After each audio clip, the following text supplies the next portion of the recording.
दोस्तों, आज हम बात करने वाले हैं अल्फ़ा। फिल्म की शुरुआत एक कॉलेज से होती है जहां परीक्षा चल रही होती है। परीक्षा के दौरान कुछ छात्र नकल करने की कोशिश करते हैं, लेकिन क्लास में मौजूद प्रोफेसर उन्हें ऐसा करने से रोक देते हैं। यह बात उन छात्रों को बिल्कुल पसंद नहीं आती। कॉलेज ख़त्म होने के बाद वे सभी छात्र बाहर प्रोफेसर का इंतज़ार करते हैं। जैसे ही प्रोफेसर कॉलेज से बाहर निकलते हैं, वे लोग उन पर हमला कर देते हैं और उन्हें बुरी तरह पीटना शुरू कर देते हैं। लेकिन तभी वहाँ एक लड़की पहुँचती है जिसका नाम सीता होता है। सीता देखते ही देखते उन सभी लड़कों की पिटाई कर देती है। उसकी फाइटिंग स्किल्स देखकर साफ पता चलता है कि वो कोई साधारण लड़की नहीं थी।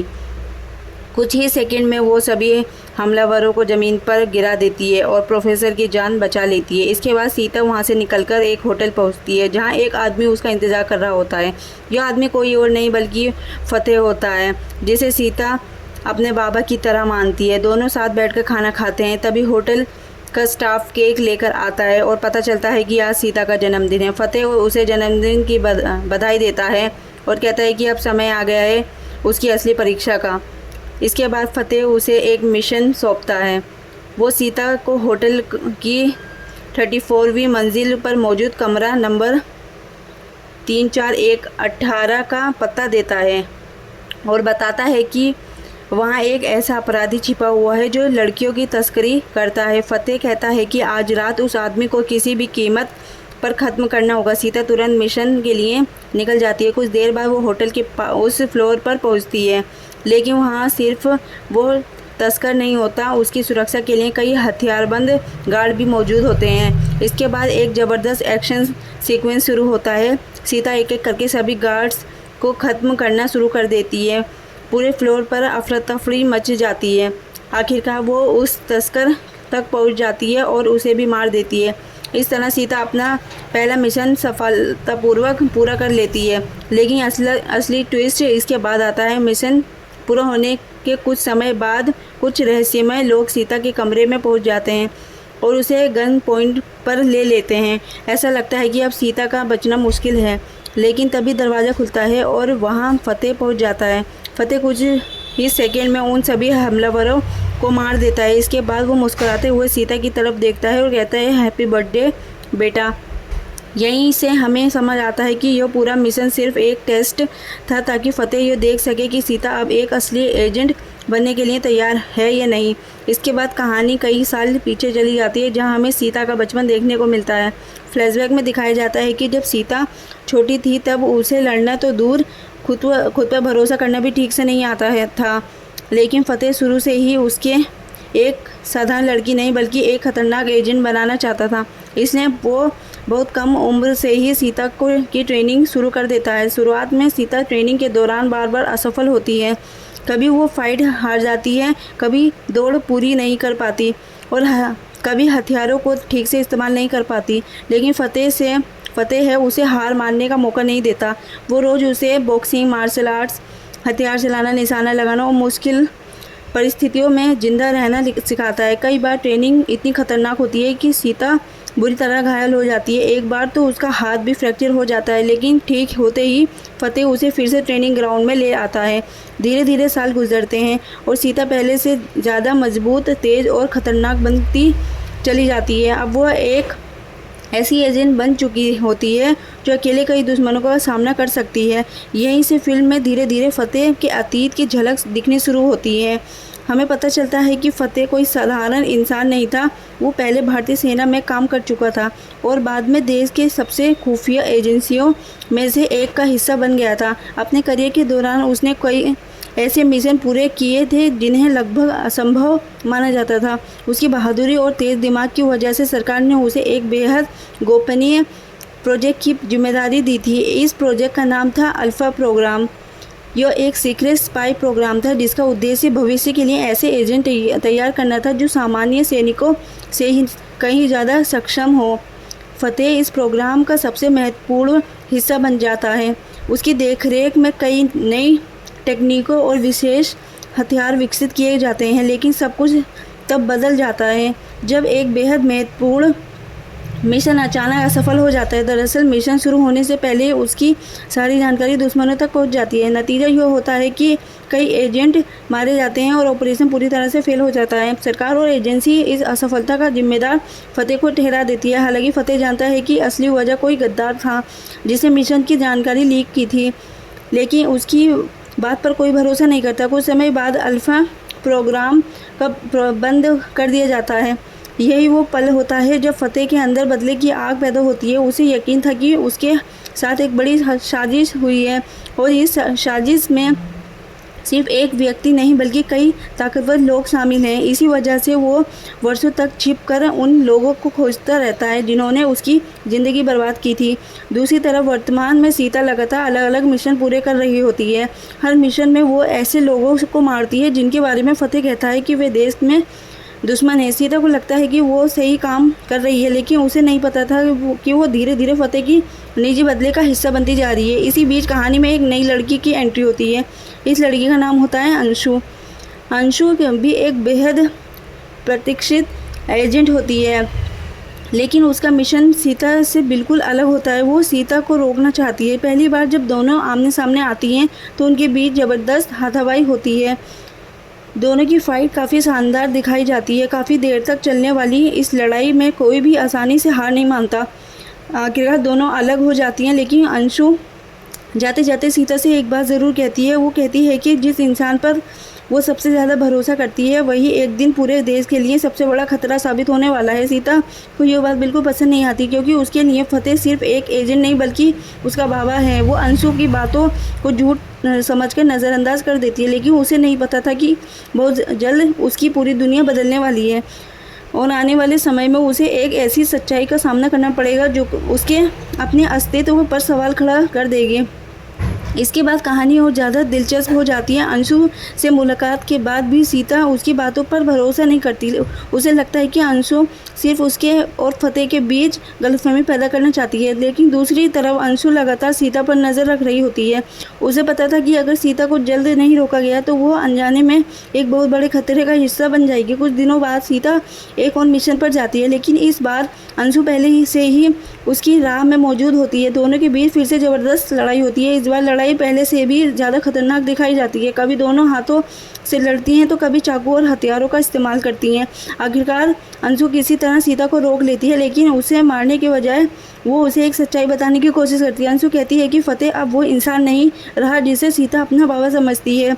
वो बताती है कि अल्फा प्रोग्राम को बंद करने के पीछे सिर्फ राजनीति नहीं थी, उस प्रोग्राम के कारणों सैकड़ों लोगों की जान गई थी। अंशु के मुताबिक फतेह धीरे धीरे अपने मिशन में भटक गया था, लेकिन सीता एक बार फिर उसकी बातों को मानने से इनकार कर देती है। इसके बाद अंशु उसे रोक एक बड़े अधिकारी से मिलवाना चाहती है।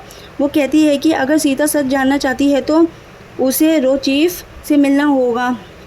शुरुआत में सीता तैयार नहीं होती, लेकिन आखिरकार वो मिलने के लिए मान जाती है। हालांकि जब वो तय जगह पर पहुंचती है तब तक रो चीफ वहाँ नहीं पहुंच पाता। सीता कुछ देर इंतज़ार करती है और फिर वहाँ से चली जाती है। उधर थोड़ी देर बाद रो चीफ वहाँ पहुँचता है। जब उसे पता चलता है कि सीता जा चुकी है तो वो अंशु से कहता है कि हमें उसे किसी भी कीमत पर रोकना होगा। इसके बाद रो चीफ फतेह की पूरी फाइल खोलता है।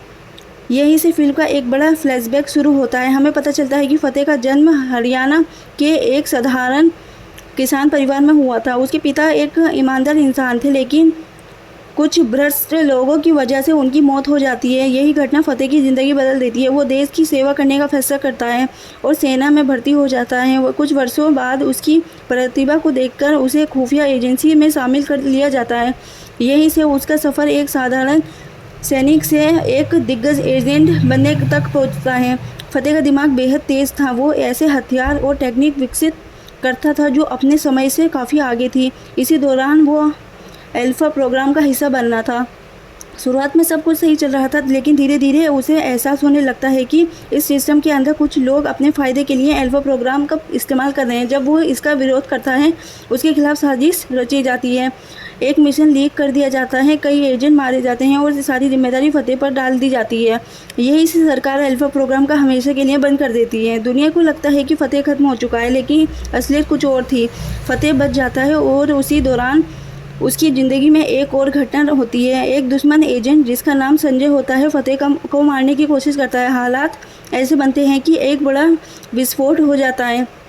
सबको लगता है कि फतेह और संजय दोनों मर चुके हैं, लेकिन सच ये होता है कि फतेह जिंदा बच जाता है। उसी घटना में के दौरान उसे एक छोटी बच्ची मिलती है। ये बच्ची और कोई नहीं बल्कि सीता होती है। इसके बाद फतेह उसे अपने साथ ले जाता है और अपनी बेटी की तरह पालता है। यहीं से सीता की ट्रेनिंग शुरू होती है और धीरे धीरे अल्फा की सबसे खतरनाक एजेंट बन जाती है। वर्तमान में लौटने पर रो चीफ अंशु को चेतावनी देता है। वो कहता है कि फतेह कुछ बड़ा करने की तैयारी कर रहा है और अगर उसे नहीं रोका गया तो पूरा देश खतरे में पड़ सकता है। दूसरी तरफ सीता अब भी फतेह के लिए मिशन पूरे कर रही होती है, लेकिन उसके मन में पहली बार शक पैदा होने लगता है। उसे लगने लगता है कि शायद अंशु और रो चीफ कुछ ऐसा जानते हैं जो उससे छिपाया गया है।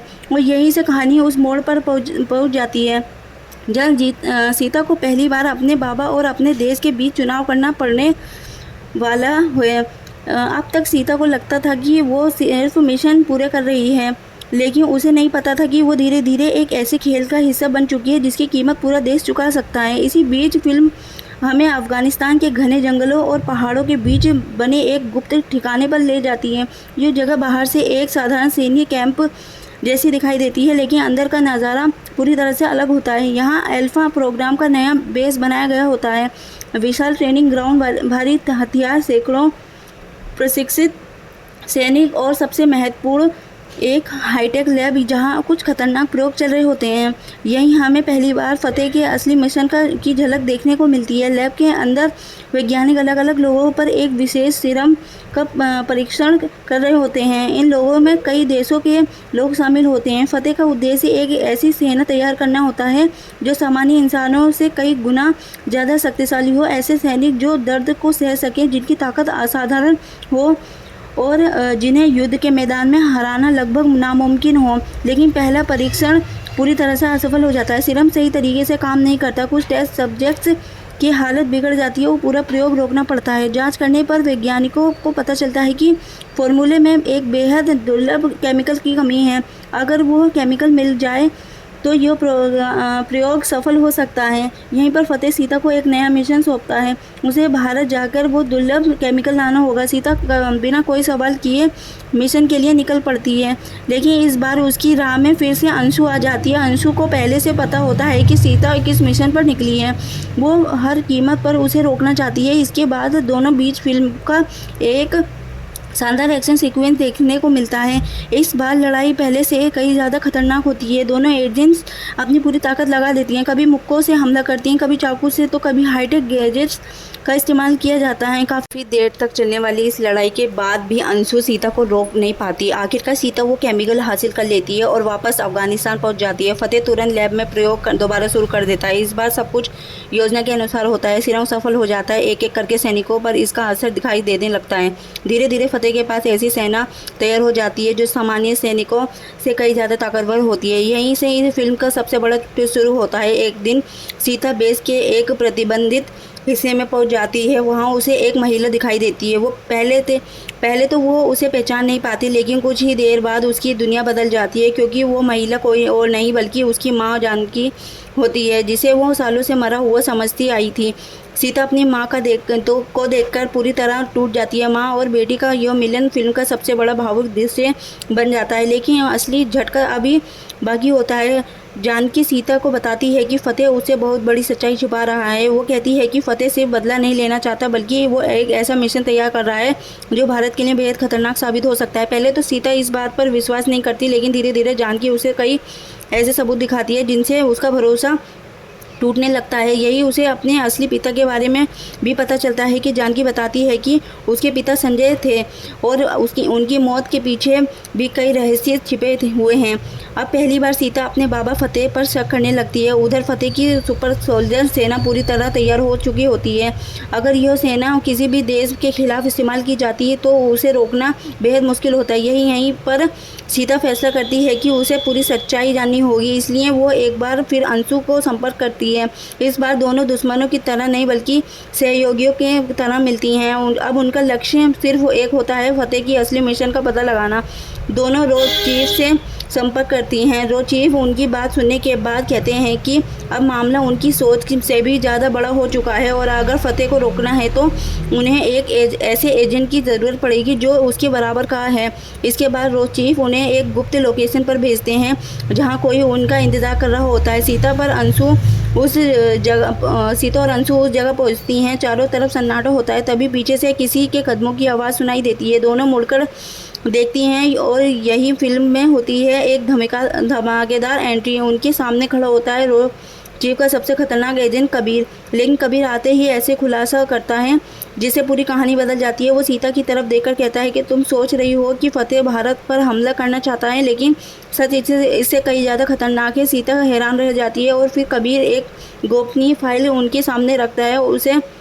उस फाइल पर सिर्फ 2 शब्द लिखे होते हैं, प्रोजेक्ट कल्कि। यहीं पर फिल्म का पहला बड़ा अध्याय खत्म होता है। यह कहानी एक ऐसे रहस्य की तरफ बढ़ती है जो सिर्फ भारत ही नहीं बल्कि पूरी दुनिया का भविष्य बदल सकता है। कबीर के सामने रखी हुई प्रोजेक्ट कल्कि की फाइल देखकर सीता और अंशु दोनों हैरान रह जाती हैं, क्योंकि अब तक उन्हें लग रहा था कि फतेह का लक्ष्य सिर्फ बदला लेना है या फिर भारत के खिलाफ कोई बड़ा हमला करना है। लेकिन सच्चाई इससे भी कहीं भी ज़्यादा बड़ी होती है। कबीर फाइल खोलता है और बताता है कि कल्कि कोई साधारण ऑपरेशन नहीं बल्कि दशकों पुराना गुप्त प्रोजेक्ट है जिसके बारे में दुनिया की बहुत कम एजेंसियाँ जानती हैं।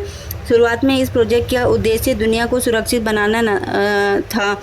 इसका मकसद था बड़े युद्धों, आतंकी हमलों और वैश्विक संकटों को होने से पहले रोकना। लेकिन समय के साथ ये प्रोजेक्ट गलत लोगों के हाथों में चला गया। धीरे धीरे प्रोजेक्ट कल्कि दुनिया की बड़ी घटनाओं को नियंत्रित करने लगा, सरकारों को प्रभावित किया जाने लगा, युद्धों को दिशा दी जाने लगी और पर्दे के पीछे बैठकर कुछ लोग पूरी दुनिया की राजनीति और सुरक्षा व्यवस्था और अपने हिसाब से चलाने लगे। सबसे चौंकाने वाली बात यह होती है कि फतेह कभी इस प्रोजेक्ट का हिस्सा रह चुका था। यही से सीता के सामने पहली बार एक नया सवाल खड़ा हो जाता है। अगर फतेह कभी इस प्रोजेक्ट का हिस्सा था तो वो अब इसके खिलाफ क्यों खड़ा है, और अगर वो इसके खिलाफ है तो फिर वो इतनी खतरनाक सेना क्यों तैयार कर रहा है। कबीर बताता है कि फतेह ने सालों पहले प्रोजेक्ट कल्कि की सच्चाई दुनिया के सामने लाने की कोशिश की थी, लेकिन उसके खिलाफ साजिश रच दी गई।